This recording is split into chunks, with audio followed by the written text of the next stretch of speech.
Hey everybody, welcome to Retirement with Jim. Hope you're all having a great day. Today we're going to talk about planning for your retirement, work on a plan, and what kind of changes are also in store for 2024 with Social Security. So before we get started, if you like my video, please subscribe and hit the like button, as well as adding comments. It helps grow my channel. My channel is all about living on a moderate income in retirement and how to achieve it. So with that, let's get started. So let's first look at what kind of changes are upcoming for 2024. So there's a COLA increase coming, and it's going to be 3.2%. Which is not as much as the last one, 8.7, but the average is usually 2.6, so it's still much better than that. And that's which is any increase is a great increase to have. They're going to change the tax on earnings. Your earnings is going to go up to 168,600 versus 160,200. So that's going to tax additional higher incomes, which is a benefit to Social Security. It adds to the program, keeps the program viable. Your max benefit at full retirement age, FRA, is going up from 36.27 this year to 38.22 on an average. Higher earnings test. If you continue to work, this year was $21,240. That's going up to $22,320 if you want to retire and keep on working. If you are retired before full retirement age, you can do a side gig and earn some money so that you can supplement your lifestyle. That's really what it's all about: paying the bills, having a comfortable retirement in which to live and not have to do the daily grind. For some people, it's kind of good to stay busy. Others, they want to be able to offset some of the costs. Medicare Part B and some of the other things, your Part D plan, if you can recoup that, that's a good thing. There's also a higher Social SSI, Supplemental Security, which is insurance, which is for a single, it's going up to $943 from $914, and for married couples, it's going up to $1,415 a month as opposed to $1,377. So with that, those are some of the upcoming changes that will take place that are positive. They're going to affect your numbers in a good way. So now let's talk about a plan. What kind of plan do you have? Do you have a plan? Are you working on a plan? Excuse me. So this is not your retirement's not going to happen in a vacuum. You can't just say, let it happen and then it's going to be okay and it is what it is. No, you got to plan for it. You got to be prepared for it.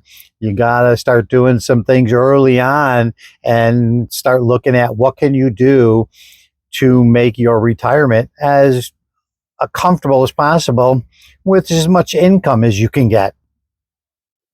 So, for instance, you want to go into it with as much debt knocked off of your plate as possible. Excuse me. So, for instance, my wife and I, my wife wanted to retire and get out of work and stop doing it. And so she retired at 62. And for those of you that are married, you certainly can take a look at that as a very viable option. One of you is ready to retire. You'll take the one with the higher income and continue to keep working until your full retirement age. And then put a plan together to, for instance, what we did, we took and knocked down debt that we had. And there's a lot of options out there. Goldman Sachs has these great little loans that you can take out and pay it off with a finance charge, and it's not a rolling interest charge. It's a one-time fee. That's what you pay, and in no time flat, of course, that loan is paid off. You can take it out from a year to 2 or 3 years, whatever you feel is necessary. But remember, when you do take something like that out, you got to say, okay, I'm going to put those credit cards away. I'm not going to keep spending on them, keep putting money on them, because that's kind of a self-defeating purpose. Another great option is to go out and, if you got some halfway decent credit, which you probably do, is get another new interest-free card with that'll take a balance transfer and transfer those funds over, and you have anywhere from 12 to 21 months interest-free, and you can pay that off in no time flat. It's another great way to knock down debt. It used to be you wanted to go into retirement with your home paid off, but in today's economy, today's world, it might not be so attainable. But it's not necessarily a roadblock either. As looking at what one of the next steps you're going to do is you're going to put yourself together a budget. Where is your money going? And I would tell you, boy, by doing a budget, you'd be amazed at where you're spending your money, where you're wasting your money, and what you can do to rein some of that in. A lot of it is, for instance, takeout, eating out at restaurants. What can you do to still enjoy what you do, but be a lot more cost conscious about how much you're spending, and do you need to be out all the time doing that? Fast food, a nice restaurant once in a while is good. All of us fall into that trap of fast food too often, which really isn't cheap anymore. It's amazing how expensive that food is, and you're not necessarily getting a great value out of it. So it's something to look at and consider. So as you're looking at your budget, where else are you spending money? Do you have things that you don't need? Can you bring down your costs by things you can get rid of? If it's early enough in your planning, is it time to sell your house now and downsize into something smaller that is easier to manage, looking to the future? Reducing the amount of footage that you have is also good, because you're not heating as much, you're not cooling as much. As you get older, it's less time you want to spend cleaning that house and taking care of it, and the upgrades and all the things you got to do on a daily basis or weekly basis. Consider looking at where you live in terms of what's your HOA cost, if you have one. Most of us do. What's your taxes? So you don't control. Your taxes are always going to go up. Your HOA is probably always going to go up. We found ourselves a real nice community where for us, the HOA is only $103 a month, which is really quite affordable, because a lot of the HOAs run anywhere from $200 to $400 a month. They can be quite costly. So doing your research to find where you can live and you want to live and enjoy. And for us, we live in an adult 55 plus community. It has a whole lot of options. Now, some we're not, utilizing at this point, but looking down the road, there's many things I can do and my wife can do when we decide, time is right. We're maybe not going to travel as much and be home more. What can we do to enjoy our time here at home? For me, I like doing these videos. They're fun. I would have never thought this was something I was going to spend time doing. And yet, so far from what I did for a living. But I enjoy the heck out of it. It's a lot of fun. And to me, this is educational, because if I can help others figure out that you can retire, you can do this just with enough planning, research, and quite honestly, you got to make some sacrifices. You got to decide what's the most important to you. So early enough, what can you do to contribute more to your savings? I would really highly lean towards putting stuff into a Roth, so that you come time for when you have to do the required mandatory withdrawals, you can you're getting that money tax free because you've already paid your money up front. So keep in mind the traditional 401ks, they're great. They're definitely a good program. But you are going to pay taxes, when the time comes for withdrawing them. And if you don't need the money, if you budget well and you look at putting a plan together that's going to happen, you can be like me, and I'm not going to take any of that money until I'm 73, which is the new age at which is your first required withdrawal. So with that, I get to leave my money in there, and the market, who knows? We're not sure where it's going to go, but I'm going to hope and pray a little bit that it stays on the upside, and if not, I still have quite a few years that I can still possibly gain ground and make up any loss if it does come along the way. Let's face it, the market always up and down. It's what it does, and you have to outlive those swings in the Wall Street market. So along with the budgeting, you're going to look at what else is in there that you can cut. Where can you make sacrifices in what you do? Are you supporting others like your children?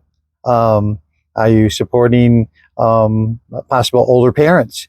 What can you do? What can you say? Like for instance, with your kids, we all love our children, but at times you can't love them to the point where they're hurting your retirement. You've got to be able to, at some point, cut the strings, let them fly, and they got to make it. We all had to. We all made that choice to get out there and do what we got to do, and they've got to do the same. And everybody will cry that times are harder and things of that sort. But when we look back on it, it was probably just as equally hard for all of us, and we didn't think about what we thought was how hard. It was just what we did, what we had to do. So keep in mind, a plan is the most vital part of what you're going to do. So don't think it's going to happen on its own. It's going to take all of your involvement. It's going to take everything that you need to look at, research, decide what is the most valuable for you, where are you going to cut corners and make those sacrifices for the greater good of where you're going to be once you hit that retirement age. And it comes down to, are you going to retire at 62 or in between 62 and 65? 65 is a great number also, because at that point you're getting your Medicare, and don't forget your Medicare, you've got a budget that comes out of your Social Security check. So along with your Part D, which is your drug plan. Hopefully you're healthy enough that you can pick a real affordable plan, but that's another thing you're going to take a look at. What's your health? How are you doing? So as you choose your plan, what plan can you afford? You can afford a supplement plan, which really allows you to have the best choice of health care and not worry about, the insurance company making that choice for you. Or are you okay with the Advantage plan, which means, that's all going to be chosen and taken care of by the insurance company. Now, you don't have a premium with that, and that's a plus. So there are the pros and cons, and you got to weigh all of that out, and what is the best financial decision for yourself. And so as you're doing all of this, everything comes down to what you're doing is a financial decision for your future. So with that plan, increase your contribution. Start looking at, can you change some of the 401k or a percentage of it into a Roth? If you can, I would so advise it. And if you have questions about that, talk to a financial advisor, a fiduciary who can help you make those decisions. I am not that. I am not a planner. I am not a financial planner or advisor.